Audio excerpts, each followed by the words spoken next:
This is lesson 6 of Mahraj and Sifat series. Last lesson we started discussing the letters of the tongue. The most important piece of information that we should remember before proceeding is that the tongue is divided into 4 areas. The deepest part of the tongue, which we discussed last lesson with the letters of Qaf and Kaf. The middle part of the tongue, the edge of the tongue, and the tip of the tongue. So in this lesson, we'll move to the middle part of the tongue, which contains the articulation point for Jim, Sheen, and Ya. So let's get started with the first one, Jim. Jim is produced when the middle part of the tongue is raised, making contact with the hard palate. Remember, the 2 organs, the tongue and the hard palate, must be touching, otherwise the sound of Jim will be incorrect. Edge, edge, ja, faj, tajiri, tajiri. Notice, the sound of Jim in Arabic is a plosive sound, and this means 2 things. First, the sound is made by completely blocking the flow of air before it leaves the body and makes the sound. Second, the sound cannot be maintained or extended. Edge, edge. So once the sound is released, you cannot maintain it or keep it going. Moving on to the second letter, Sheen. In its technique, Sheen is very similar to that of Jim. So the middle part of the tongue is raised towards the hard palate. But there is one major difference. With Sheen, there is no connection or touching between the hard palate and the middle part of the tongue whatsoever. So, unlike Jim, Sheen is a fricative sound, which means that it is produced by the sound of air passing through the small space that is created. That's why Sheen is a continuous sound that will flow as long as you can push air out. Ash, ash, الشيطان غواش يغشى. So the middle part of the tongue is raised, but it doesn't make contact with the hard palate. And now the last letter, which is the Ya. Specifically, الياء غير المادية. In English, we call that Ya as a semi-vowel. So what is الياء غير المادية, or the semi-vowel? Well, الياء المادية is the ya that functions as a vowel, and this happens when the ya is preceded by a letter that has kasra.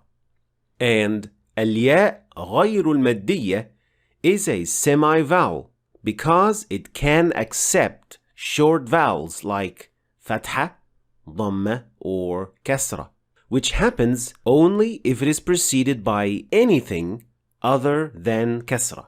Compare these examples. المساكين مستقيم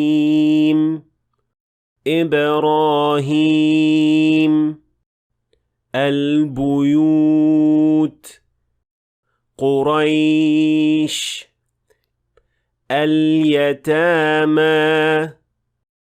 يوما. Notice, الياء غير المادية is preceded by anything other than kasra. But notice how every ya maddiya is preceded by kasra.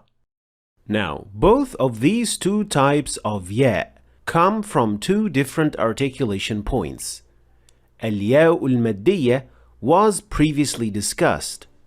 Can you still remember where it is pronounced from? Let us know in the comments below.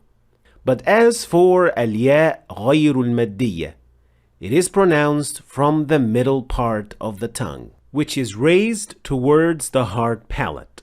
But the point at which ya is produced is slightly behind the point of shin and jim, as you can see in the chart. There is also a gap allowing air to escape and produce the sound. أي أي تبين شيء عليهم.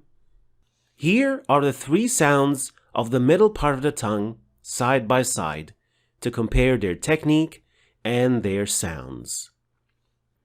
أج أج أش أش أي أي. Finally, since these letters are quite common in many languages around the world, there aren't many common mistakes related to them, except for one, which is related to jim. Some learners leave a little gap between the tongue and the hard palate, which turns the jim into a continuous fricative sound. Zzz. And this sound does not exist in the Quran at all. This mistake sounds like this.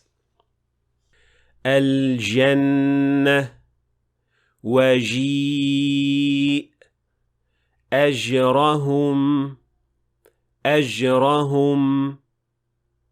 And this is how they are supposed to sound like. الجنة وجيء أجرهم أجرهم. So these are the three sounds that are produced from the middle part of the tongue.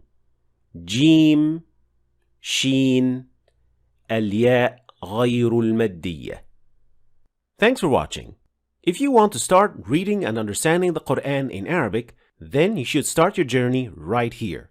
And don't forget to check out my latest book, which goes perfectly with this free course. I'll leave the links for all of them in the description, so check them out. Thanks for watching, and I'll see you next time.